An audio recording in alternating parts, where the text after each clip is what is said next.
దేవుని నామానికి వందనాలు. ఈ పగటి వేళ ఆరాధన కోడికలోకి హాజరై తీరడానికి దేవుడు మనందరికీ కృపాభాగ్యాన్ని కల్పించినందుకు దేవునికి స్తోత్రం. ప్రత్యేకంగా చాలా ఆనందం కలిగిన ఒక విషయం, మన మధ్యలో జ్యోతి గారి ఖమ్మం నుంచి రావడానికి దేవుడు ఆమెను కృపలో నిలబెట్టినందుకు దేవునికి స్తోత్రం. అదే రీతిగా స్కూల్లో చదువుతున్న ఆమోస్ కూడా చాలా రోజుల తర్వాత దేవుని యొక్క సంఘములో రావడానికి దేవుడు సహాయం చేసినందుకు ఒకసారి ఆ ఇద్దరు బిడ్డల కొరకు చప్పట్లు కూడా దేవుడు మంచిపడతారు. దేవుడు అదే రీతిగా మన మధ్యలో మల్లేశ్వరమ్మకు కూడా మంచి రీతిగా ఒక ఆపరేషన్ జరిపించడానికి దేవుడు కృపాభాగ్యం దయపించారు. ఆరోగ్యం కూడా ఆమెకి సహకరించింది. కాబట్టి దేవునికి ఒకసారి వందనాలు గట్టిగా చూద్దాం. దేవుడు మన బిడ్డలందరినీ కూడా సంరక్షణ చెందే విధానంగా నిలబెడుతున్నందుకు దేవునికి స్తోత్రం. హల్లెలూయా. ఈ పగటి వేళ మనం చదివిన వాక్య భాగంలో మనం వద్దాం. ద్వితీయోపదేశకాండం 10వ అధ్యాయం మనం చదివినప్పుడు చూడగలిగిన ఒక మాట, ఇశ్రాయేలు ప్రజల పట్ల దేవుడు రెండోసారి మరలా ఉడబడిక పత్రికను దేవుడు తిరిగిచ్చుచున్న ఒక మాట. దాని మొదటి వచనం నుంచి 5వ వచనం వరకు చదివినప్పుడు మనం చూడగలిగి తెలుసు. తొలి దేవుడు ఏం చేశారు, ఇశ్రాయేలు ప్రజలకి ఒక బండరాతిని ఏం చేశారు, చెక్కి పలకలుగా వారికి ఇచ్చి తీరారు. 2 బండరాతలు చెక్కి దేవుడు ఇచ్చి తీరారు. కానీ ఇశ్రాయేలు ప్రజలు దేవునికి వ్యతిరేకంగా చేసిన అన్యారాధనకు బదులుగా దానిని మోషే ఏం చేయాల్సి వచ్చింది, ఎర్రకొట్టాల్సిన పరిస్థితి వచ్చి తీరింది. దాని తర్వాత రెండోసారి మరలా దేవుడు ఏం చేసి తీరుతున్నా, మోషేకి చెప్పుతున్నారు, మరలా ఒకటి చెక్కి తెస్తే మరలా దానిని నేను కడిగేసి తీరుతాను, ఇచ్చి తీరుతానన్న మాటను దేవుడు ప్రస్తావించినట్టుగా మనం ద్వితీయోపదేశకాండం 10వ అధ్యాయం చదివినప్పుడు మనం చూడొచ్చు. రెండవదిగా 6వ వచనం నుంచి 9వ వచనం వరకు చదివినప్పుడు లేవీయులకు దేవుడు ఇచ్చిన ప్రత్యేకత కలిగిన ఆ విషయాల గురించి అక్కడ మనకి కనబడి తీరుతున్నది. అక్కడ చదివి తీరితే అహరోను యొక్క మరణం తర్వాత తన కుమారుడైన ఎలియాజరు ఏం చేసుకున్నాడు, ఆ యాజక ధర్మానికి ఉన్న పదవిని ఏం చేసుకున్నాడు, తీసుకున్నాడు. చాలా మంది అనుకుంటే ఇది కులవృత్తి అనుకుంటారు. క్రైస్తవ్యం కులవృత్తి కాదు. నాతో ఉన్నారో లేదో నాకు తెలియదు. కొందరు అనుకుంటారు, అమ్మ నాన్న దేవునికి నమ్ముకొని బాప్తిసం పొందితే కొడుకు కూడా పొందుతాడు అన్నది లేదు. శాన్స్ చాలా తక్కువే. మరి దానికి మనం ప్రయాసపడాలి. దేవుని బిడ్డ నువ్వు అయితే నీ పిల్లలు దేవుని బిడ్డలు అవ్వాలి. అర్థం కాలేదు. ఎక్కడ కూర్చున్న సండే స్కూల్కి హాజరవుతున్న పిల్లలు మీ పిల్లలే, అది దేవుని బిడ్డ కదా, మీరే వివేచించండి. అది ఎవరు బిడ్డ తెలియాలి, మీ బిడ్డలే కాదని నేను అట్లే. దేవుడు వారిని ఏం చేసి తీరలేదు, అంగీకరించే తీరలో ఏం చేయాలి, మనం వారిని సమర్పించుకు తీరాలి. ప్రపంచ చరిత్రలో 3వ వయసులో ఉన్న ఒక పిల్లే ఈ ప్రపంచ చరిత్రలో రక్షణ పొంది మారు మనసు పొంది బాప్తిసం పొందడానికి ఏం చేసింది, పిచ్చి ఎక్కించింది పాప. 3.5 సంవత్సరాలు ఉన్న పాపకి బాప్తిసం ఇవ్వడంలో ఏమైనా తప్పు ఉందా? చాలా మంది చెప్తారు తప్పు ఉంది. ఆ పాప పిచ్చెక్కింది. నాకు ఏసై కావాలి, నేను ఏసైని రక్షకునిగా అంగీకరించి తీయడానికి నాకు ఆయన అభ్యంతరం లేదు, నాకేం చేయాలి, ఇచ్చి తీరాలని చెప్పి చర్చిలో గొడవ ఎక్కేసింది. అలాంటి పసిపిల్లలు కానీ ఉంటే, నేను ఆ పిల్లలు బట్టి పెంచుకోవట్లేదు, అమ్మ నాన్నను బట్టి పెంచుకుంటున్నాను. ఇంటికాడ చిన్నప్పుడు పాలుతో సహా వాక్యం కూడా అందజేసి 3.5 సంవత్సరాలు నా పాప రాత్రి ఏం చేసింది, ఏసైన రక్షకునిగా అంగీకరించి తీరి నీళ్ళల్లో దిగి ఏసైన మరణ పునరుద్ధానములు ఏకేపించుకు తీరి మంచి మనసాక్షిని పొందుకు తీరి ఏసైను ధరించుకు తీరి లోకానికి సాక్ష్యం ఇచ్చి తీరి క్రీస్తే నా దేవుడు, క్రీస్తు తప్ప ఇక్కడ ఏది నేను మోకేది లేదు. అలాగైతే 3.5 సంవత్సరాల నుంచి పిల్లలకి ఏముంది, ఓపెనింగ్ ఉంది.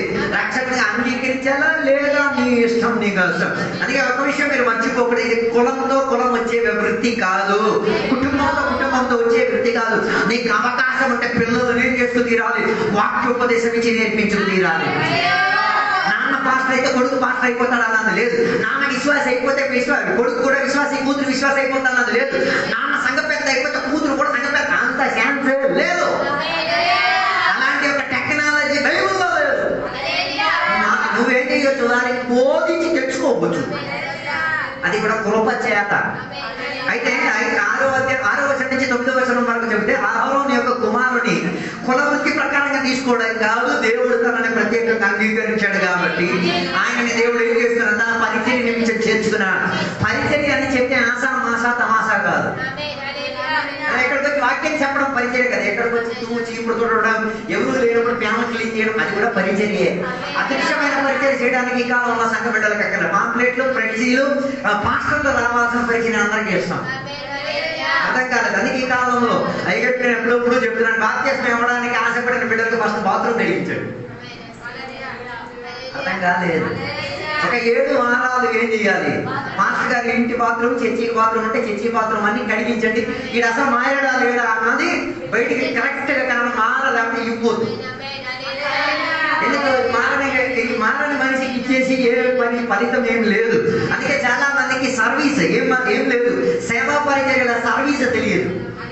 చర్చి సర్వీస్ తెలుసు, చర్చి సర్వీసెస్ తెలుసు, కరెక్ట్ గా రావాలా రాబోద్దా అన్నది తెలుసు. కానీ చర్చిలో కొన్ని సర్వీసెస్ ఉన్నాయి. ఇప్పుడు కూడా కూకున్న చేపలు కడిగి 8 సంవత్సరాలు అయింది, నీ సేవటే పడేది.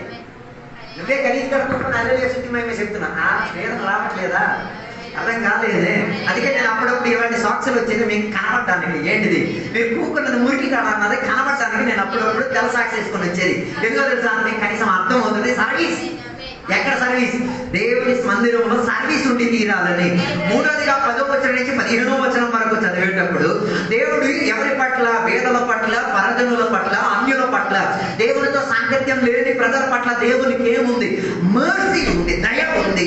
దేవుని యొక్క గొప్పతనమే వేదలకు, దరిద్రులకు, దీనులకు ఏమి అభయహస్తముగా మారే దేవుని ప్రజలకు. ఎక్కడికి వచ్చి అల్లెలుగా శుద్ధిమైన అన్ని భాషలు చెప్పడం కాదు, దీన దశలో ఉన్న సంఘ బిడ్డలకి చేయూతనిచ్చుకోవాలి. అర్థం కాలేదు. దీన దశలో ఉన్న సంఘ బిడ్డకి ఏం చెయ్యాలి? విధవరాలుగా ఉన్న వారికి పరామర్శించాలి. సౌకర్యం సదుపాయం అన్యులు పరదేశిగా ఉన్న వారిని ఏం చేయాలి? లేవనెత్తి తీరాలి. అలా చేయుట వలన నువ్వు సేవించిన దేవుని యొక్క గొప్పతనాన్ని వర్ణించుకు తీరుతున్నా. ఆయన కృప, ఆయన దయ వారి పట్ల విస్తారతనిచ్చుకు తీరేది. ఈ సంఘములో మాత్రం కాదు, నీ ఇంటి పుట్టు వెనక ముందు కానీ ఎవరైనా పరజనులు కానీ, విధవరాలు కానీ, దారిద్రత చెందే స్థితిగతుల్లో ఉన్నవారు ఉన్నా కానీ వారికి ఏం చేయాలి? చేయూతనిచ్చుకు తీరాలి. అర్థం కాలేదు అనుకున్నా. నీ ఇంటికి ఎదురుగా పేదరికంలో ఉన్న మనిషి బతుకుతున్నాడు, ఆయనకి దేని కూడా లేదు, నేను తినడానికి తాగడానికి కూడా దిక్కు లేనప్పుడు వాళ్ళ ఇంటికి వెళ్ళి ఉప్పు అని అడగండి. వాళ్ళ ఇంటికి వెళ్ళి ఏము ఆ ఇంట్లో ఉప్పు కొదువుగా ఉండదు కదా, మిగతా మంది కొదువు ఉంటుంది, ఉప్పు కొదువుగా ఉండదు. వెళ్ళి ఏమంటే కాస్త ఉప్పు ఉంటే సరదాగా వెళ్ళి అడగండి. అలా చేసేటప్పుడు ఆ మానవుడు, ఓ నాయన నా ఇంటికి ఉప్పు వచ్చి అడిగాడంటే ఏమి లేదు అన్నది కాదు, ఏదో నా ఇంట్లో కొన్ని ఉన్నాయి. మరి ఆత్మ దురాత్మ నాకు తెలియదు, మరి ఈరోజు తెలిసిపోతుంది. కొందరు ఇంటికి వెళ్ళి బండి అడిగేస్తారు, తిరిగి పెట్రోల్ పోయారు. అలాగే అయిపోయింది.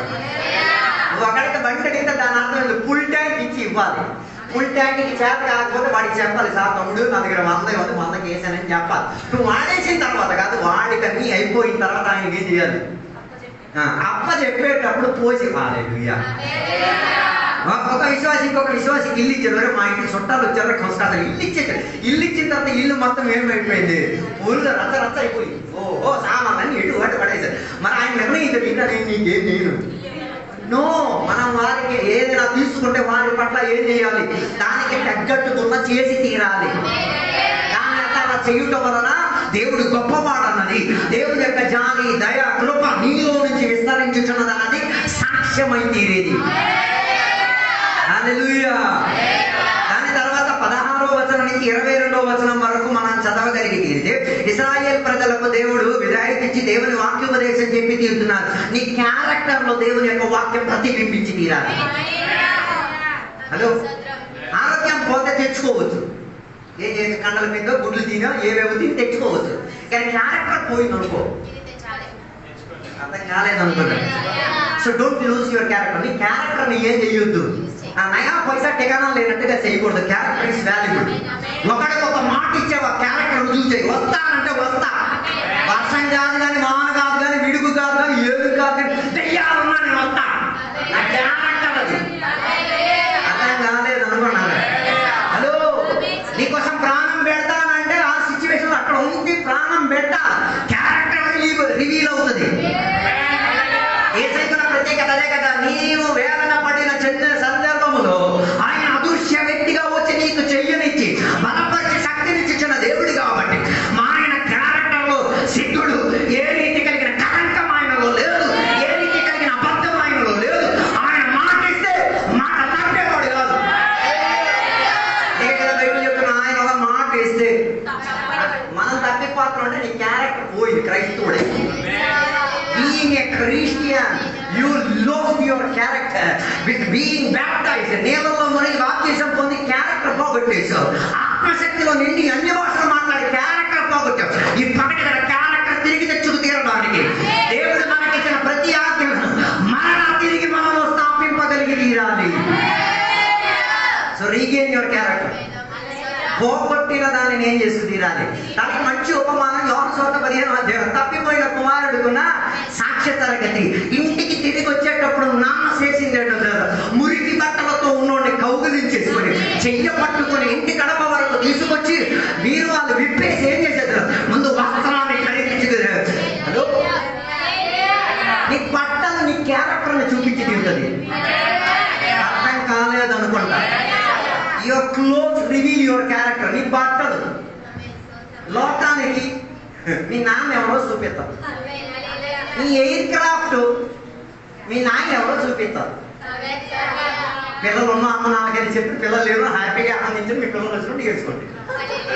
హలో నాతో లేరు అనుకుంటా, నాతో ఉన్నదో లేదు అనుకుంటా. హలో బట్టలు ఏ ప్రదర్శన పచ్చి తీరుతాయి. నీ క్యారెక్టర్ మాత్రం కాదు, నువ్వు ఎవరికి పుట్టావు ఆయన క్యారెక్టర్, నువ్వు ఎవరికి నమ్ముతావు ఆయన క్యారెక్టర్.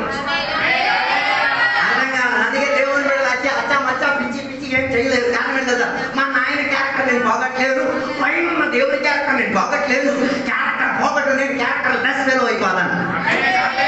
అందుకే తిరిగి క్యారెక్టర్లోకి వచ్చండి. దేవుని కోరికలోకి, దేవుని స్వభావ తరగతులకి, దేవుని యొక్క పద్ధతిలోకి తిరిగి వస్తాను. అందుకే వస్త్రానికి ఏమి ఇచ్చారు. అందుకే దేవుడు మనకి రక్షణ వస్త్రం ఇచ్చి కోట్ ఆఫ్ సాల్వేషన్ అంటే రక్షణ వస్త్రం. అది ధరించుకొని వెళ్తే కదా సాతానుగా గడుగడ వణిపోతారు. వీడిని వస్త్రం తాగలే, వీడి ఇంటి చుట్టూ కూడా మేము తిరగలేము. కారణం ఏంటి? రక్షణ విధానం అనుకున్న రక్తం దాని మీద ప్రవహించబడి ఉంది. దేవుని యొక్క వాక్య ఉడంబడిక ఆ రక్షణ విధానం నెరవేరిపోయింది. క్యారెక్టర్.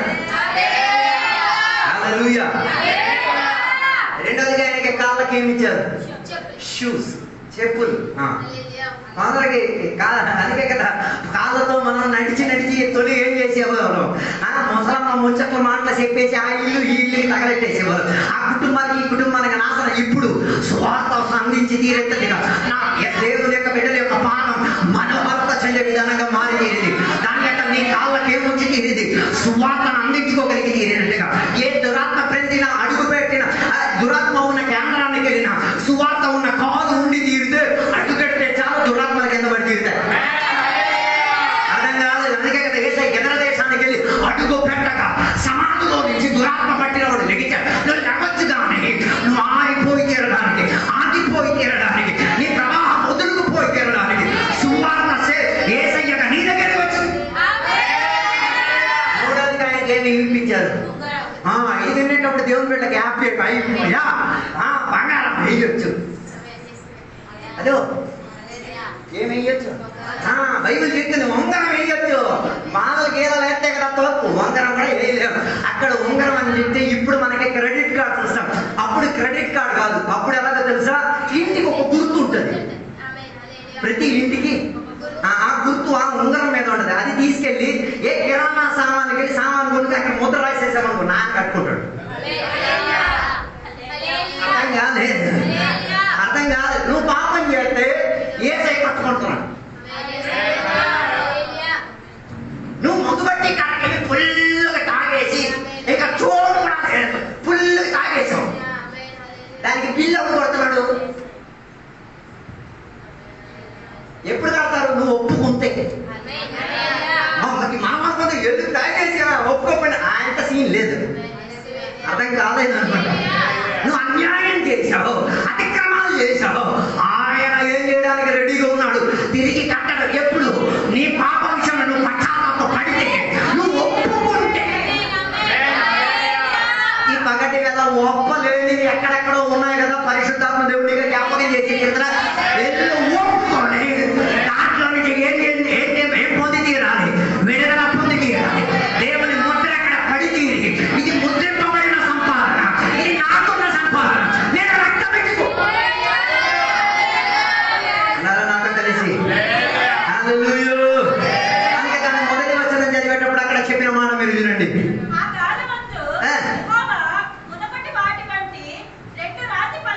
ప్రైజ్లో ఇక్కడే చెప్పాలి. రాతి పలకను దేవుడు ఇచ్చిన కారణం ఏంటంటే వ్యవస్థను ఇచ్చి తీరడానికి, లో ఇచ్చి తీరడానికి, ధర్మశాస్త్రాన్ని ఇచ్చి తీరడానికి దేవుడు ఏమి ఇచ్చి తీరారు?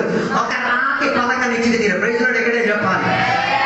రాతి పలక ఇట్స్ డిఫికల్ట్ టు దానిని ఏం చేయడానికి, పూర్తి పరచడానికి అసాధ్యం. అర్థం కాలేదు. ధర్మశాస్త్ర గ్రంథంలో ఉన్న 10 ఆజ్ఞలు పాటించగలుగుతున్నాను. ఓ రోజు కూడా పాటించలేము, ఒక గడియ పాటించలేము. దాని అర్థం అంత తీవ్రత చెంది. తొలి ఉన్నది ఎరగడానికి కారణం ఏంటో తెలుసా? తొలి ఉన్న దానిని ఎరగొట్టగలిగి తీరితే కృప నీ దగ్గరికి రాగలిగి తీరి. తొలి ఉన్నది దేవుడు చెక్కింది అయితే, రెండోది మనిషి హస్తం ద్వారా చెక్కబడి తీరి దేవుని యొక్క సహాయం ఉండి నేను లేవనెత్తి తీరింది. నాయన నువ్వు భయపడొద్దురా, కృప నీ తోడుతుంటే ధర్మశాస్త్రం నెరవేర్చబడి తీరడానికి నీకు ఛాన్స్ ఉంది. అర్థం కాలేదు. ఫస్ట్ ఎరగలేకపోతే సెకండ్ రాదు.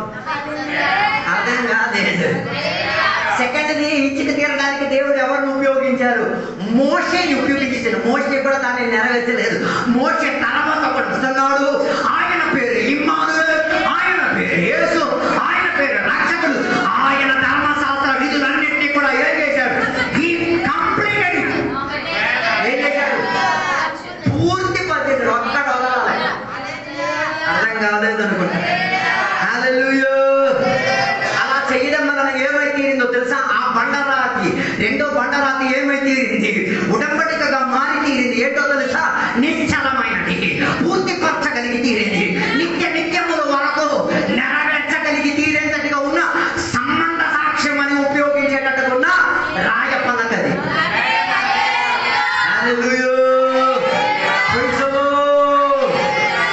అందుకే ఏసై ఉంటే అన్ని ఆజ్ఞలు మనం ఏం చేయొచ్చు? అన్ని కట్టడాలను ఏం చేయొచ్చు? 10 ఆజ్ఞల గురించి మనకి తెలియచ్చు. బైబిల్లో సుమారు 619 613 ఆజ్ఞలు ఉన్నాయి. అటన్నీ చదివితే మీ బుర్ర ఖరాబ్ అయిపోతే ఏసు యూతి ఏం పొందింది పరిగెట్టేస్తారు. No problem.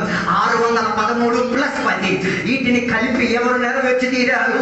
యేసయ్య నెరవేర్చి తీరారు. అందుకే ఆయన చిరంజీవిగా, ఆయన నిత్యజీవిగా, ఆ వారసత్వానికి ఓహరిగా, యుగాయుగం కొరకు ఉన్నవాడిగా నిలబడగలిగాడు.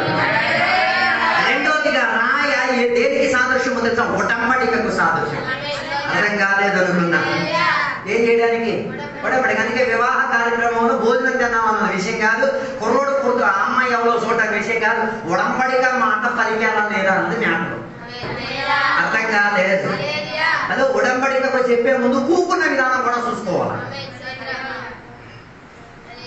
బైబిల్ ప్రస్తావించే విధానంలోనే ఏం చేయాలి? మగపిల్లడు ఆడపిల్ల ఏం చేసుకోవాలి? కూర్చోవాలి. కూకుంది కరెక్ట్ అయితే ఉడంబడిక కూడా కరెక్ట్ అయితే లేదు అనుకుంటా. మొదటి ఉడంబడిక ఏం కాలేదు, ఎర్రగొట్టబడి తీరినప్పుడు రెండో ఉడంబడిక నెరవేర్చిన తీరడానికి దేవుడు ఎవరిని ఉపయోగించారు? మోషేని ఉపయోగించారు. మోషే తర్వాత వచ్చిన ఎవరు? యేసయ్యను ఉపయోగించుకు తీరారు. మొదటి ఉడంబడిక ఇరిగింది కాబట్టి రెండో ఉడంబడికకు ఏమొచ్చింది? యాక్సెస్ వచ్చి తీరింది. హల్లెలూయా. అందుకే మన బైబిల్కి 2 రీతిగా విభజించదు. పాత ఉడంబడిక, కొత్త ఉడంబడిక. మనం పాత నియమావళి, కొత్త నియమావళి అలాగే పెద్ద వార్తలేమన్నా. పాత ఉడంబడిక, కొత్త ఉడంబడిక. పాత ఉడంబడిక చాలా కష్టకరంగా ఉండేది. కొత్త ఉడంబడిక వచ్చేసరికి యాక్సెస్ ఫ్రీగా దొరికింది. నేను చెప్పి రావడానికి ఆ రాయ మనకి చూపించేది ఉడంబడిక చేసి తీరడానికి నేను దౌర్భాగ్యుడిని, ఉడంబడికలోకి ఎక్కి తీరడానికి అర్హత, ఎన్నిక, యోగ్యత లేదు. కానీ నాకు బదులుగా ఒకడు ఉడంబడికకు ఎక్కాడు కాబట్టి ఐఆమ్ ఫ్రీ, నేను విడుదల పొంది తీరాను. అందుకే బైబిల్ చెప్పేది వివాహం అన్ని విషయంలో. Why? Because it has covenant. దాంట్లో ఏముంది? ఉడంబడిక. ఉడంబడిక ఉన్న ప్రత్యేకత ఉంది. ఏంటో తెలుసా? భయం వేసేది వింటే. ఉడంబడిక చేసినోడు ఏం ఒప్పుతున్నాడు తెలుసా? నేను నీకు ఫుల్ యాక్సెస్ ఇస్తున్నాను, నేను ఈ ఉడంబడిక నీకు తప్పితే నువ్వు నన్ను నరికిసి పడే. ఏంటి యాక్సెస్ ఇస్తున్నావు? దేవునికి యాక్సెస్ ఇచ్చి చెప్తున్నావు, దేవా ఏ వివాహం నుంచి నేను తప్పిపోతే ఈ ఉడంబడికలో నేను నిలకడత్వం లేకపోతే నన్ను నువ్వేం చేసి 2 ముక్కలుగా ఏం చేసి చీకి ఒక పక్కకు పడేయని చెప్తున్నావు. హలో. అప్పుడు మీరు అంటారు, 5 వివాహం ఎంత క్రిటికల్. క్రిటికల్ కాదు నాయన, ఏ చేయమంటే క్రిటికల్ అవ్వదు. ఏసై లేకపోతే నీ క్రిటికల్ అయిపోతారు. హల్లెలూయా చెప్పలేదు. పరిశుద్ధ వివాహంలో ప్రత్యేకత ఉడంబడిక ప్రస్తావించదు. ఎవరు ప్రస్తావించాలి?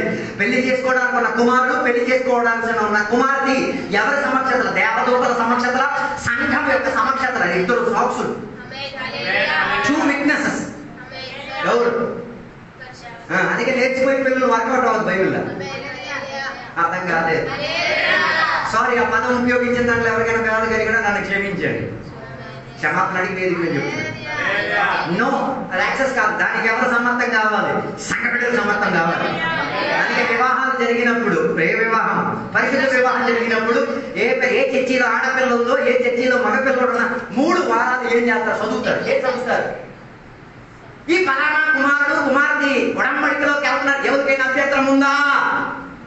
ఎవరైనా ఉంటే అప్పుడు చెప్పాలి. మళ్ళీ అక్కడికి వచ్చి డ్యాన్స్ చేయకూడదు. అర్థం కాలేదు అనుకుంటా. అందుకే చర్చిలో ఏం చేసేది? వినబడేటట్టుగా డిక్లేర్ చేసేది. ఆడపిల్ల చర్చిలో ఆడపిల్లలు పాస్గా చేయాలి, మగపిల్లడు చర్చిలో మగపిల్లలు పాస్ చేయాలి. అక్కడ యాక్సెప్టెడ్ అయిన తర్వాత అక్కడ ఒక పత్రిక దాని మీద సంతకం చేసి ఈ పత్రిక ఎక్కడ ఇవ్వాలి? వివాహం ఎంగేజ్మెంట్ వేదికలో ఇది ఇచ్చుకోవాలి. మనకు అలాంటి సిద్ధాంతం ఏంటి లేదు కదా. ఎల్లోమో తిన్నాము వచ్చాము. వేదిలో చెప్పలేదు. అలాగైతే ఆ వివాహంలోకి వెళ్ళి భోజనం చేస్తే అది విడిపోతే దాని శిక్ష నీ మీద కూడా పడదు. లేదు చెప్పండి.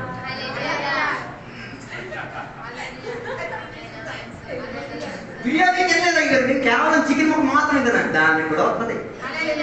దాని అర్థం అక్కడ మొక్క తిన్నావంటే దాని అర్థం వాళ్ళు విడిపోకుండా వారి వరకు నువ్వేం చేయాలి? ప్రార్థన చేయాలి, వారితో ఉపదేశించాలి. సాక్షి O Lord, be a good witness. మంచి ఒక సాక్షిగా ఉన్నాడు. కొట్టేది పవర్ఫుల్ ఈస్ కవనెంట్. కవనెంట్ అంత శక్తియుక్తమైనది. అలాంటప్పుడు నీకేం ప్రతిభ? చికెన్ తిన్నాను కదా, ప్రార్థన చేయకూడదు. నేను ఆ బిడ్డలో ఏం కాకూడదు, విడిపోకూడదు అయ్యా. వాళ్ళని కలపాలయ్యా. వాళ్ళు విడిపోయే భావన ఏమైనా ఉంటే నీ వాక్యోపదేశం నేను చెప్పి వాళ్ళని ఏం చేసి తీరుతా. బిర్యానీ తిన్నానన్న విషయం కాదయ్యా, ఉడంబడిక రాతి పలక పైన రాయబడ్డది కాబట్టి దానిని పూర్తి పట్టుకుని దట్ పవర్ఫుల్ ఇస్ మ్యారేజ్. అంత శక్తియుక్తమైనది ఉడంబడిక. నాతో కలిసి ఇది వినేటప్పుడు పెళ్లి చేసుకోలేదు ఎక్సైట్ అవుతారు. అమ్మయ్య ఈ ఉడంబడికలో కాసేస్తే ఎంత భలే ఉంటది, సూపర్ గానే ఉంటది. కానీ దానికి ఏం కావాలి? దేవుని యొక్క కృప మనకి కావాలి. అందుకే నేను చెప్పినాను అనుకున్న ఉద్దేశం దేవుడు ఇచ్చిన ఉడంబడిక నెరవేర్చగలిగిన ఉడంబడిక. మూడోదిగా బైబిల్ చెప్తున్న మాట ఇర్మియా గ్రంథం 31వ అధ్యాయం 33వ వచనం చదివినప్పుడు రాతి హృదయం నుండి రాయగా ఉన్న హృదయం నుంచి మాంసమైన హృదయంగా దేవుడు ఏం చేశారు? మన హృదయాన్ని మార్చి తీరారు. హలో, ధర్మశాస్త్రం రావడం వలన, ఉడంబడిక రావడం వలన ఏం మారింది? నా గుండె మారింది. నేను గుండె ఇచ్చానన్నాను చెప్పకూడదు, గుండె మారింది. ఏ గుండె మారింది? రాయకుండా ఏమైపోయింది? యేషయా గ్రంథం 36వ అధ్యాయం 26వ వచనం చదవగలిగితే బండరాతిగా ఉన్న హృదయము మాంసరీతిగా ఉన్న హృదయము ఏమైంది? బండరాతి కలిగిన హృదయానికి మాంస హృదయానికి మన తేడా ఏంటిది? బండరాతి హృదయానికి ఏ రెస్పాన్స్ ఉండదు, ఏముండదు. దుక్కు అవుతుందా లేదా మీరే వివేచించాలి. 60 సార్లు కొడుతుంటారు లేదు, మీరే వివేచించాలి. మృదుల హృదయం, మాంసాల హృదయం అయితే ప్రత్యేకత తెలుసా?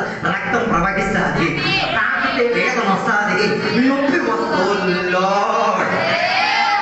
దాని అర్థం యేసయ్య ఉడంబడిక నీలోకి వస్తే, యేసయ్య వాగ్దానం, యేసయ్య ధర్మశాస్త్రం నీ లోపలికి వచ్చి తీరితే ఏం మారింది? అప్పుడు పాట మారింది. మారింది మారింది నా గుండె మారింది. మారిన గుండె దేవునికి ఇచ్చి కొత్త గుండె తెచ్చుకున్నాం. అందరూ వెళ్ళలేదు. అర్థం కాలేదు. అందుకే కదా 2 కొరింథీ 3:3లో రాయబడి ఉన్నది, ఈ మాంసమైన హృదయంలో దేవుని యొక్క వాక్య గ్రంథాన్ని ఏం చేశారు? రాసి తీరారు. రాసి తీరడం వలన ఆత్మ రాతకమైన హృదయంలో ఏమైతీరింది? రాతకంగా మారి తీరింది. It means you got a tattoo from God through the spirit of Christ. దేవుని ఆత్మ ద్వారా నీ హృదయంలో టాటూ ఏమి? ధర్మశాస్త్రం నెరవేర్చబడి తీరినది, సువార్త నెరవేర్చబడి తీరినది అన్న గుర్తింపు నీ లోపల ఏమై తీరింది? రాయబడి తీరింది. అర్థం కాలేదు. దాని స్టోన్ బికేమ్ హార్ట్. రాయ ఏమై తీరింది? మాంసం. మొదలు మాంసం కాదు, రాయ కాదు. విందు జరిగినప్పుడు పల్లెలు కడిగే దేనికి? మాంసం కాబట్టి. మరి త్వరగా పారిపోయే దేనికి? రాయి కాబట్టి. అర్థం కాలేదు. ఎక్కడ చర్చికి వచ్చి ఊడ్చేది తుడిచేది దేనికి? మాంసం కాబట్టి. రాయ మనకేంటి? రాయే అమ్మ రాయే నీ గుండెకి ఒక సర్జరీ జరిగి తీరుతుంది. నీకు తెలియకుండానే, నీతో దేవుడు మాట్లాడకుండానే నీ రాతి కలిగిన హృదయాన్ని దేవుడు ఏం చేసి తీరుతారు? మాంస హృదయంగా మార్చి తీరుతారు. మాంస హృదయానికి నొప్పి వస్తుంది, మాంస హృదయానికి వేదన వస్తుంది, మాంస హృదయానికి రక్త ప్రవాహం. నేను మా ఇంటి ముందు 12 సంవత్సరాలు కుర్రోడు చనిపోయాడు. చనిపోయింది వాళ్ళ అమ్మ నాకు తెలియలేదు. హఠాత్తుగా అక్కడ తీసుకెళ్ళలేదు. హాస్పిటల్ డాక్టర్ వేసి ఎప్పుడు చనిపోయాడు. అర్థం కాలేదు ఏమైపోయింది. మరి అదో గుండె బండరాయి అయింది తెలియదు, కానీ గుండె మృదులు స్పీడ్గా తెలిసిపోతాయి. అది అంతా చెప్పదు. యేసయ్య వచ్చింది దేనికి? మన గుండెలను మార్చుకు తీరడానికి. గుండె లోపల ఏమై తీరింది? అందుకే కదా మన లోపల ఏమొచ్చింది? పునర్జీవం వచ్చి తీరింది, నిత్య జీవం వచ్చి తీరింది. అదో బండరాయి ఎక్కడ యాక్సెప్టెడ్ అవ్వదు, మృదులంగా కావాలి. అందుకే ఈ కూడికలన్నీ పెట్టే దేనికి? దేన్ని ఎర్రగొట్టడానికి. అయితే తీసుకుని పెట్టుకొని వాక్యం పట్టేస్తున్నా దుబో బాడే దేనికి? ఈ బాగేటప్పుడు వచ్చేది ఏంటో తెలుసా? బండరాయిని గుద్దితే ఏమవుతుంది? ఫుల్ ఇన్ఫెక్షనే. కొడుతున్నప్పుడల్లా దూరం వస్తుంది, కొడుతున్నప్పుడల్లా పగిలి వస్తుంది. ఇవన్నీ ఎక్కడ పడేది? మెచ్చుకున్న ఫాస్ట్గా అది వాక్య పరిచయం చేసి మొత్తం దుమ్ము దూరంతా చేసి ఆ తొక్కు మొత్తం పక్కకి తీసేసి ఏం చేసేది? నీ లోపల ఏమి? మృదులం కలిగేటట్టుగా, స్పందన కలిగి తీరేటట్టుగా, నొప్పి కలిగి తీరేటట్టుగా మాంస హృదయం. అందుకే పాట పాడేటట్టుగా మన దేవ నాలో శుద్ధి చెందే ఒక హృదయాన్ని దయచేయము దేవ, రక్తం ప్రవహించే ఒక రక్త హృదయం నాకు దయచేయము. బండరా ఏమై తీరాలి? మారి తీరాలి. హల్లెలూయా, హల్లెలూయా. అలాగా రాయని దేవుడు ఏం చేసి తీరుతారు? హృదయంగా మార్చి తీరుతారు. 4వదిగా రాయి దేనికి ఉపయోగిస్తున్నారో తెలుసా? ఆదికాండం 28వ అధ్యాయం 18వ వచనము, మొదటి రాజుల గ్రంథం 5వ అధ్యాయం 17వ వచనం. ఈ 2 వచనాలు చదివేటప్పుడు చూడగలిగిన మాట, రాయ ఇల్లు కట్టడానికి, దేవుని ఆలయం కట్టడానికి ఏమై తీరాలి? ఉపయోగపడి తీరాలి. అర్థం కాలేదనుకుంటా. దేనికోసం రాయి కావాలి? మందిరం కట్టడానికి, నీకు ఇల్లు కట్టుకోవడానికి. అయితే దేవుడికి మాత్రం మందిరం ఉంది, మనకి ఇల్లు. అలాగే దేవుడు అలాంటి దేవుడు ఏం కాదు, నువ్వు ఇల్లు కట్టుకోవాలి. అర్థం కాలేదు. చెప్పిన ప్రవచనం బాగా వినండి. ఇల్లు లేను నాతో కలిసి స్తోత్రం చెప్పండి. దేవుడు నీకు చర్చి ఇచ్చారు కదా, నెక్స్ట్ రావాల్సిన నీకు ఇల్లే. అర్థం కాలేదు అనుకుంటా. నీకు వెళ్ళిన సంఘం కట్టబడి తీరిందంటే నెక్స్ట్ నీకు వచ్చేది ఇల్లే. ఇప్పుడే కావాలంటే 100 రూపాయలు 200 రూపాయలు సెపరేట్ గా ఉంచుకో. దేనికోసం? ఇల్లు కట్టడానికి. విశ్వాసం ఉంటే చెయ్యండి, వచ్చే కొన్ని రోజులు కట్టవచ్చు.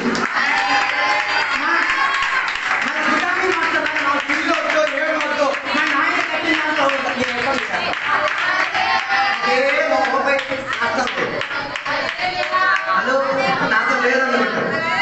మరి మీరు బాబిలో లాంటి ఇల్లు కోరకండి, దేవుడు ఇచ్చిన ఇల్లులో ఉండడానికి ప్రయత్నం చేయకండి. అర్థం కాలేదు అనుకుంటా. అలాగైతే దేవుని మందిరం కట్టడానికి ఏం కావాలి? రాయి కావాలి. ఇల్లు కట్టడానికి కూడా ఏం కావాలి? అందుకే కదా బైబిల్ చెప్తున్న, దేవుడు ఇల్లు కట్టించకపోతే పని వాడి పని ప్రయాసం మొత్తం. అలాగైతే మందిరం కట్టడానికి దేవుడు సహాయం చేసి తీరితే నెక్స్ట్ ఇల్లే రెడీ అయితే కట్టుకోవడానికి. అందుకే కదా యాకోబు ఏం చేశాడో తెలుసా? బేతేలుకి వచ్చినప్పుడు ఏం చేశాడు తెలుసా?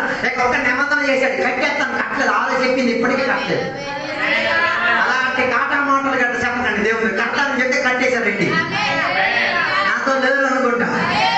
కడతానని నిర్ణయించి ఏం చేయాలి? కట్టే తీరాలి. సొలొమోను దేవుని ఆలయం కట్టేటప్పుడు ఏం చేశాడు? రాయిని ఉపయోగించుకు తీరాడు, విలువైన దానిని ఉపయోగించుకు తీరాడు. ఏం చేశాడు? దేవుని కొరకు కట్టి తీరాడు. కట్టింది దేనికో తెలుసా? అది ఇతరులకు సాక్ష్యం ఉండి తీరడానికి. ఏమని?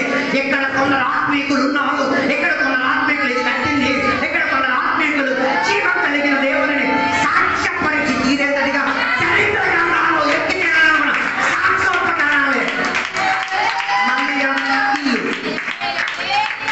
ఇల్లు మందిరం కట్టేది దేనికి?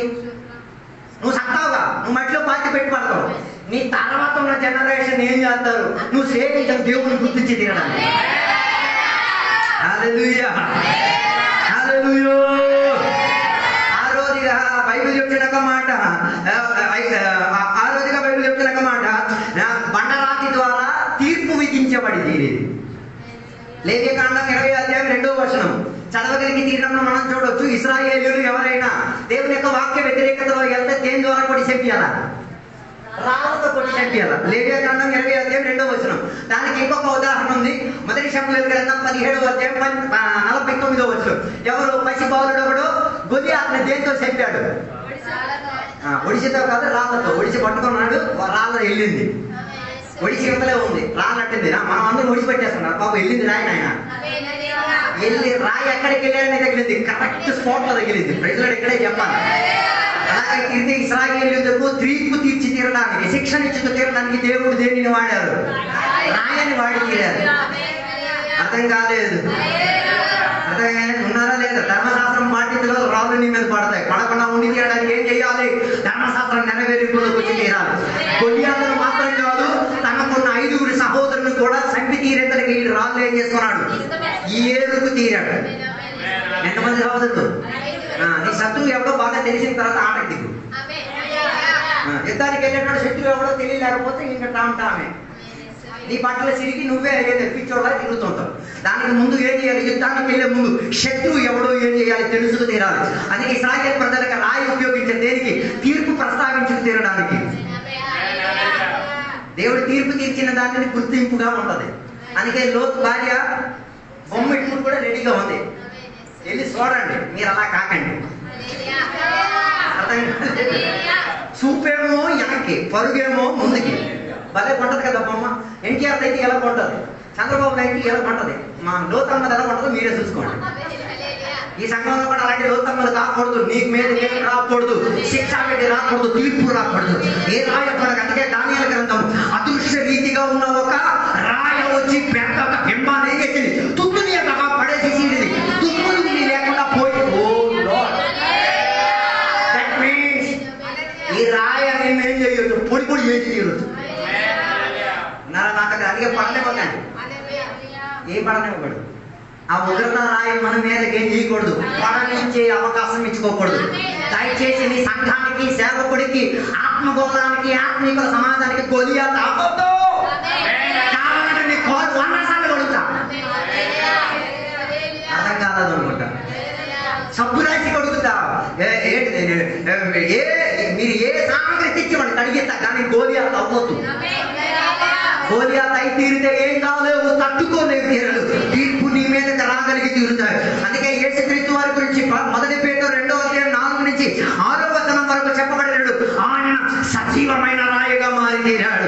ఎఫెసీ పత్రిక 2:20 అనుసరించి ఆయన కట్టబడిన మందిరానికి, కట్టబడిన ఇల్లుకి ఆయన ఏమైతే మూలరాయి అయి తీరాడు. He became the cornerstone. Cornerstone దేనికి? అన్యుల్ని యూదుల్ని కలపడానికి. అర్థం కాలేదు? మనకి మాత్రం కాదు, వాళ్ళకి కూడా ఏముంది? కొలపిచ్చి ఉంది. అందుకే పాట భలే రాశారు. ఎవరు మన అయ్యగారు భలే రాశారు. కొలపిచ్చోడే నేను, మతం ఉన్న గెచ్చుకోకనే నేను, ఈ మదే నాకు సర్వస్వమైనది. దానిని కలిపి తీరడానికి ఎవరు రావాల్సి వచ్చింది? మూలలోకి ఎవరు రావాల్సింది? సజీవుడైన రాయ రావాల్సి వచ్చింది. అంతే కదా. నీకు నాకు సాంగత్యం ఉండేది కాదు, నీవు మేము ఒక కుటుంబం కాదు. అయినా మనల్ని కలిపింది ఎవరు? మూలరాయగా ఉన్న యేసయ్య కలిపారు. కాబట్టి ఈ సంఘం అన్న బిల్డింగ్ నిలబడగలిగింది. మూల కలిసిపోతే పైకి ఈజీగా అయిపోతుంది. అర్థం కాదు. మేస్త్రులు ఉన్నారా? మేస్త్రులు అయ్యా మూలకు వల్ల ఏంటి ఉపయోగం? మూలకు ఉపయోగం ఉండవు. దాన్ని సెట్టింగ్ చేయడానికి పడే బాధ మామూలు బాధ కాదు. అలాగైతే అన్యులుగా ఉన్న మనల్ని, దేవుని బిడ్డలుగా ఉన్న యూదులను, ఇశ్రాయేలీయులను కలిపి తీరడానికి మూలలా ఏమైతే నలిగింది, ఒదిగింది, ఇరికింపబడి తీరింది. ఎందుకో తెలుసా? నువ్వు కలవడానికి, మనం కలవడానికి. అర్థం కాలేదు అనుకుంటా. అందుకే కీర్తన 118:22 మత్తయి సువార్త 21:42 చదివితే ఏ రాయ అందరూ నిషేధించారు, ఆ రాయ ఏమై తీరింది? మూల రాయగా. అంటే ఇశ్రాయేలు యేసయ్య అన్న రాయను ఏం చేసేసాడు? విసిరేశారు. యేసయ్య రాము ఆ రాయ ఏమై తీరింది? మూల రాయగా, ప్రధాన రాయగా, పనికొచ్చే రాయగా మారి తీరింది. ఈ రాయి వచ్చేస్తే భార్యాభర్తలు కలిసిపోతారు. ఈ రాయి వచ్చేస్తే సంఘ బిడ్డలు కలిసిపోతారు. ఈ రాయ మూల రాయిగా మారి తీరితే సేవకులు కలిసి తీరుతారు. ఈ రాయ కలిసిపోయి తీరితే కట్టడం ఈజీ అయిపోయి తీరుతుంది. అందుకే కదా యోహాను సువార్తలో నేను మీకు పరలోకానికి వెళ్ళి తీరుతున్నాను, నేను మీ కొరకు ఏంటి ఆడుతున్నాను. దేవునికి ఏం పని? పరలోకంలో ఇల్లు కట్టే పని. చెప్పలేదు నాతో కలిసి ఏం పని? ఆ ఇంటికి ఒక ప్రత్యేకత ఉంది. అట్నుంచి కడుతున్నారు, ఇటు నుంచి కడుతున్నారు. ఇటు నుంచి ఎలా కడుతున్నారు? అట్నుంచి దేవుడు కట్టుకుని వస్తారు, ఓకే బాగానే ఉంది. ఇటు నుంచి ఎలా కట్టేది? నువ్వు స్వార్థ చెప్పేసి నువ్వు ప్రజల సంఘానికి తీసుకొచ్చేసి వారి దేవునికి నమ్మేసుకొని బాప్తిసం తీసుకొని పరిశుద్ధ జీవితం జీవించినప్పుడు సంఘంగా మారుతున్నది. అప్పుడు ఏ రాయితో కలిపి మూల రాయితో ఈయన కూడా కలిసాడు, నేను కూడా కలిసాను. ఇటు నుంచి అన్ని రోజులు కలిసి పైకి వస్తున్నప్పుడు అటు నుంచి కట్టుకొట్టుకుని కింద ఈ రెండు కలిసేదే రాజ్యం. ఈ రెండు కలిసేటప్పుడే ఏమయ్యేది? సంఘం ఎత్తబడి ఇది కలిసిపోతే ఇంక ఇంట్లో ఉన్న మనుషులు ఏం చేయాలా? ట్రాన్స్ఫర్ అవ్వాలా? ఇప్పుడు పాత ఇల్లు ఉంది, మీకు కొత్త ఇల్లు కట్టేశారు. సామాన్లు ఏం చేస్తారు? అలాగైతే ఆ ఇంటికి సామాన్ మనమే. అందుకే నేను ఏం చేసేది? టక్కని ఎత్తుకెళ్ళిపోయింది. ఏమే నా ఇల్లు, నా వాళ్ళమ్మ, నా కొట్టు పట్టుకుని ఉంటాం. అందుకే దేవుడికి నేను రిజల్ట్ చెప్పలేదు. రావడం వలన ఏమై తీరింది? నీ కులం పోయింది, నీ మతం పోయింది, నీ పిచ్చి సిద్ధాంతాలు మారినాయి. క్రీస్తు మాత్రమే ఏమై తీరింది? సజీవరాయుగా మా మూల.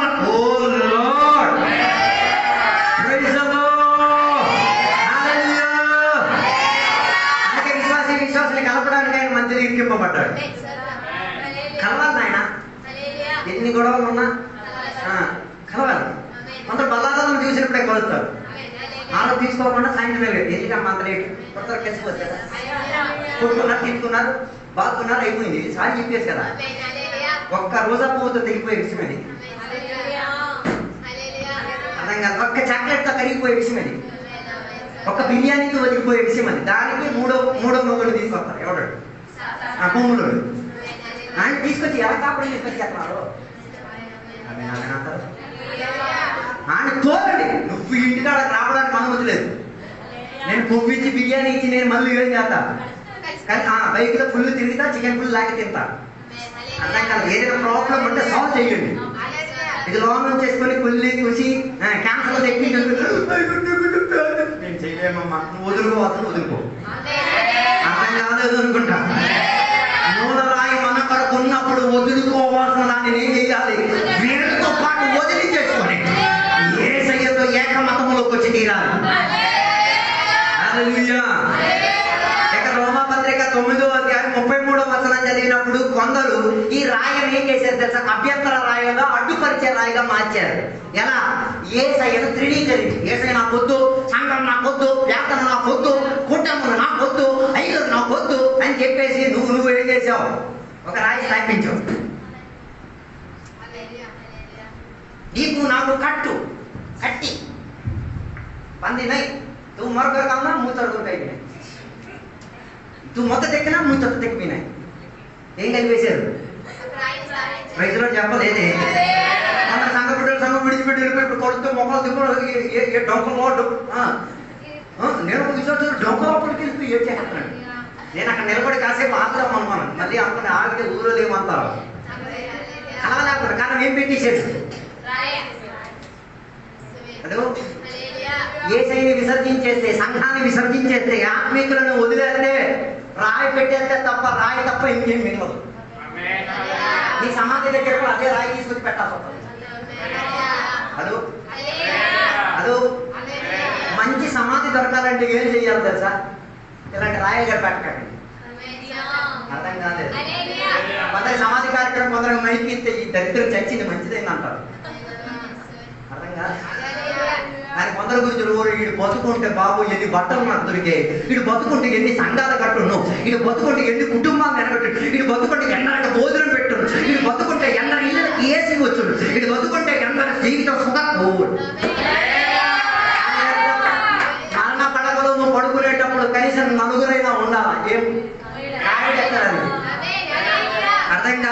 అనుకుంటా. అందుకే యేసయ్యను విసర్జించేసి రాయి నాకెత్తే రాయి తప్ప ఇంకేం మిగలదు, మిగిలించుకు తీరడానికి ఏం చేయాలి? యేసయ్య నా రాయితో జంట కలిసి తీరు. అందుకే మన మధ్యలో అలాంటి విభేదాలు ఏమి ఉంటాయి, ఆ రాళ్ళని ఈరోజు పగలబట్టండి. నేను అందరితో కలుస్తా, నేను అందరితో ఏకమతమై తీరుతా. నాకు యేసయ్య కావాలి, నాకు సంఘం కావాలి, నాకు కూటమి కావాలి, నాకు ఆత్మిక సజనులు కావాలి. వారే నాకు తోడై ఉండి తీరి. అందుకే కదా సమాధి కార్యక్రమంలో దేవుని బిడ్డలు వెళ్ళి చేయాల్సిన పరిచయాలన్నీ ఇష్టం లేకపోతే చెయ్యండి, నో ప్రాబ్లం, నీకైనా దొరికిద్దారు. లేకపోతే కేసీ ఒక్క చావు. హలో, నాతో ఉన్నారో లేదో అంటే మరణం ఎప్పుడైనా రావచ్చు. అర్థం కాలేదు అనుకుంటా. మరణం ఎప్పుడు? ఈ గత వారంలో ఇద్దరు మరణించింది చూసేటప్పుడు నాకు భయం వేసింది. ఎందుకు తెలుసా? నేను కూడా ఏదైనా మంచి క్రియలు చెయ్యాలని. చచ్చిపోతా మన భయం కాదు, నేను ఏమేమి చెయ్యాలి, ఎవడో ఒక నాకు నాలుగు మాటలు చెప్పాలా. ఏమని? బతుకునేటప్పుడు ఎన్ని కార్యాలు చేశాడట, బతుకున్నప్పుడు ఎంత గొప్ప కార్యాలు చేశాడు. హలో, అడ్డులు అభ్యంతరాలుగా మారకుండా అడ్డుల గోడ. అందుకే కదా యేసయ్య చేసిన పద్ధతి ఏంటి? యూదులకు ఇశ్రాయేలుకు మధ్యగా ఉన్న గోడను వేసి ఏం చేశారు? పగలగొట్టండి. నీతో ఎవరు విశ్వాసం మాట్లాడు, నువ్వేం మాట్లాడు, తల్లిదే మాట్లాడు, బిర్యానీ ఇప్పించచ్చు. ఎంతకాలం నువ్వు బలు పెట్టుకుని కూర్చుంటావు? అది పాపాడు, అది మాట్లాడు. నేను వస్తాను మీ ఇంటికి, నువ్వు నాతో మాట్లాడకపోయినా బిర్యానీ పెట్టాను. ఈ రోజు కాకపోతే రేపైనా మోరుతావుగా. నువ్వు ఆయన స్థాపిస్తే నేను పక్కన కొడతావు. అలాంటి ప్రక్రియలో సంఘం తయారైంది. చివరికి పునరుద్ధాన సమయంలో యేసయ్య శవ శరీరం లేకుండా ఉండి తీరేంతటికి ఒక రాయిని ఏం చేశారు? ఓ లార్డ్, అర్థం కాలేదు అంటారు. యేసయ్యను సమాధి వేసేసి ఏం చేశారు? ఉంచేసి ఏం చేశారు? ఎందుకు ఉంచారు? ఇది మరేం చేయడు. ఆ కాలంలో రోజులు పొలిటికల్ పార్టీలు కూడా ఏం చేసింది? పేద సంఖ్యలు తెచ్చేసి మొత్తం కూడా వేసేసింది. ఏమని? లోన్ ఉన్నోడు ఏం వెళ్ళకూడదు. అర్థం కాలేదు అనుకుంటా. నీ పునరుద్ధానం జరగకుండా, నీ లోపల రూపాంతరం జరగకుండా, నీ జీవితంలో మార్పు జరగకుండా ఏ ముద్ర చెయ్యి మీద పడినా దాని మీదకి దేవుని యొక్క శక్తి దిగి తీరుతుంది. ఆ రాయ తానే పొల్లి తీరుతుంది. ఆ పండగ తానే అర్థం కాలేదు అనుకుంటా. అందుకే మన సంఘంలో సుమారు ఇప్పుడు 19 మంది మన మీద ఆత్మీయులు, అనాత్మీయులు నాకు తెలియదు, నేను తీసుకోండి. 19 మంది ఆత్మీయులు ఏమయ్యారు? సమాధి కార్యక్రమంలో వెళ్ళి సమాధిలో ఉన్నాను. ఆ సమాధి కార్యక్రమానికి వెళ్ళేటప్పుడు అలా నా ఒకటే ఆనందించేది. ఓరే, ఇప్పుడు నీకు ముద్ర ఉందరా, ముద్ర తీసే కడి వచ్చినప్పుడు నీవు నేను ఏకముహూర్తంగా తెస్సలోనిక పత్రిక చెప్పే మాట ప్రకారంగా ఒక్క కంటి రెప్పపాటు ఒకే ముహూర్తంలో ఎత్తబడే సందర్భంలో కొందరు చీరలు పడేది కనబడచ్చు, కొందరు చీరలు ఎడుకోవడానికి పరిగెట్టడం, మనం పరిగెట్టడానికి ప్రయత్నం చేయండి. కొందరు బట్టలు ఏరుకోవడానికి అమ్మమ్మ పూసి ఇది నాదే, ఇది పార్టీ పట్టుకో నువ్వు, మేము వెళ్ళిపోతాం. హల్లెలూయా. అందుకే దేనికి అభ్యంతర పరచుకోకూడదు. పునరుద్ధానాన్ని don't put a stone over your resurrection. నీ పునరుద్ధానానికి అభ్యంతర పరిచి తీరేటట్టుగా ఏం చేయొద్దు, పెట్టొద్దు. ఇది ఒక హెచ్చరికగా చెప్తున్నాను. నువ్వు రూపాంతరం చెందకుండా లోక విషయాలు ఏమైనా ఉంటే, పాప విషయాలు ఏమైనా ఉంటే, ఆ అతిక్రమ విషయాలు ఏమైనా ఉంటే, ధర్మశాస్త్రకు వ్యతిరేకంగా ఏమైనా ఉంటే, సేవకుడికి వ్యతిరేకపరిచేది ఏమైనా ఉంటే, సంఘానికి వ్యతిరేకపరిచేది ఏమైనా ఉంటే, ఈ రోజే దాన్ని ఎరగొట్టండి. మంచి రూపాంతరం దొరకాలి. అందుకే కొరింథీ పత్రిక చెప్తారు, రూపాంతరం చెందినప్పుడు కొందరు రూపాంతరంలో కూడా ఏముంది? క్రైటీరియా ఉంది. మొదటి కొరింథీ పత్రిక ఇంటికి 15వ అధ్యాయం చదవండి. సూర్యుని వెలుగు వేరు, చంద్రుని వెలుగు వేరు, నక్షత్రానికి ఉన్న వేదగతి వేరు. అన్నిటికీ వేదగతి ఉంటే రూపాంతరంలో కూడా ఏముంది? సెపరేషన్ ఉంది. హలో, ఆ పద్ధతి ఏసీడీసీగా అప్పుడప్పుడు చర్చికి వచ్చి అలా కనబడేది, నో ప్రాబ్లం. మా ఊరిలో ఒక జంతువు తిరుగుతుంది, అప్పుడప్పుడు మెరుగుతే కడతారు దాన్ని. అలా కనబడి అలా మాయమైపోయి అలా కనబడి అక్కడ కొందరు విశ్వాసం ఉంటారు. అప్పుడప్పుడు కనబడి ఎంతలోనే కనబడి అంతలోనే మాయమయ్యే అల్పమైన కొన్ని విశ్వాసం ఉన్నారు. వాళ్ళు ఎలా తయారవుతారు? ఎలా తయారవుతారు? ఆ మెరుపు చేయగలరు, అలా పలువెళ్ళి అలాగైపోతాయి. అవతల ఒక విశ్వాసం ఏ కూటిగా మానడు, ఏ ఆరాధనకి వెళ్ళకుండా ఉన్నాడు, ఏ పరిచయకి వెళ్ళడు. ఆడు మాత్రం ఏం చేస్తున్నాడు తెలుసా? మెరుపు తీయకుండా కాకుండా సూర్యునిలా నక్షత్రములా వెలుగు. అలాగైతే ఇప్పుడే నీ వెలిగెంత నువ్వే టాటా చేసుకొని చూసుకో. నాతో లేదనుకుంటా. అధిక వెలుగు కావాలా ఐగొత్తో కలిసి పరిగెట్టు. తక్కువ వెలుగు కావాలా ఐగొత్తికి దూరంగా పరిగెట్టు. అన్ని రేసి నీదే. అర్థం కాదేమనుకుంటా. నాకు పని ఉంది మరి అలా పరిగెట్టు. అప్పుడప్పుడు ఇలా ఎదుగుతుంది. బాగా తెలుసా? 1 రోజు 2 రోజులు కాదు. 1 రోజు 2 రోజులు అయితే ఏదో సహించేది. ఎన్ని రోజులు? యుగాన్ని యోగం చేయాలి. తిరిగి అవతల ఉన్నాడేమో అక్కడ ఏ మోడల్ కుట్టుకోవడానికి కూడా జీవించినప్పుడు జీవించాలి. ఎందుకంటే ఇప్పుడు జీవించండి అర్థం కాలేదనుకుంటా. అదో నాతో ఉన్నారు. ఇలా తిత్తిరి వెలిగే ఒకడు ఉన్నాడు. ఎవడు? ఏసైతో మరణించిన దొంగ. అడేం చేయలేదు ఏసై కోసం. కేవలం ఏం ఒప్పుకున్నాడు? ఏసై నా దేవుడు, నేను రాజ్యమంత్రులు నన్ను ఏం చెప్తే ఇది మాత్రం ఒప్పుకున్నాడు. ఆయన కేటగిరీలో కొందరు తిత్తిరి నేను దేవుడు మార్చండి. చెయ్యగలిగేదంతా చెయ్యండి. నా మాటలు నేను ముగించాలనుకోవచ్చున్నప్పుడు రూపాంతరంలో ఏముంది? అయ్యగారు ఫుల్ వెలుగుతున్నప్పుడు హలో ఆ కేటగిరీ ఒకసారి ఊహించండి. వెలుగున్న వాళ్ళందరూ ఒక కాడ కూర్చున్నారు. దాని తర్వాత వెలుగు తగ్గిన వాళ్ళు కొద్దిగా దాని తర్వాత ఆ చివరికి కూర్చున్న వెలుగు లేని వాళ్ళు చూడాలా? నవ్వడానికి చెప్తున్నా, ఆలోచించడానికే చెప్తున్నాను. హలో వెలుగులో ఏముంది? ఎప్పుడది కనబడేది? ఎప్పుడైతే కనబడేది? నువ్వు రూపాంతరం అవుతుంది. ఆ టైంలోనే కొన్ని ట్యూబుల్ లైట్ లాగా సూర్యుడి కాంతిలోకి వెళ్ళిపోయినప్పుడు కొన్ని ఫ్లాష్ లైట్ లాగా వెళ్తుంటుంది. అప్పుడు ఊరు రా ఈడా మా కనకరాజే ఉన్న కోటంటి పనులు అన్నీ చేశాడు. మాతో కలిసి ఇచ్చాడు, మాతో తిరిగాడు, చర్చికి అప్పుడప్పుడు డుమ్మా కొట్టాడు. ఈడే అది తెలిసిపోద్ది. హలో అందుకే కదా ఏసయ్య గారు రూపాంతరం చెందినప్పుడు ఆయన దేవుని చూసి శిష్యులు దిగులు పడి కూర్చున్నప్పుడు, శిష్యులు వేదన పడి కూర్చున్నప్పుడు పక్కన నిలబడిగా ఆ దేవదూతలు ఏమంటారు? భయపడొద్దురా నాయన, ఇదే రీతిగా నువ్వు కూడా బండి ఎక్కుతావు. రూపాంతరం అన్న బండి ఎక్కి తీరుతావు. రూపాంతరం పొంది తీరడానికి ప్రయత్నం పడండి. స్వార్థం చెప్పండి, ఆత్మను సంపాదించండి, సందర్భంలో ప్రార్థనకి వెళ్ళండి, కొన్ని కూడికలు వెళ్ళండి, కొన్ని సహవాసంలో వెళ్ళండి. నాకు మంచి రూపాంతరం కావాలి. ఈ పనికి రాని రూపాంతరం చెప్పారు కదా, మామూలు సూర్యుని ఉన్న వెలుగు, నన్ను కమ్ముకున్న వెలుగు, అస్సలు చూడలేనట్టుగా ఉన్న వెలుగు, అట్లాంటి రూపాంతరం పొందుకేయడానికి ఈ పగటి వేళ వాక్య సందేశం నీకు ఎక్కడిగా ఇచ్చి తీరుతున్నా.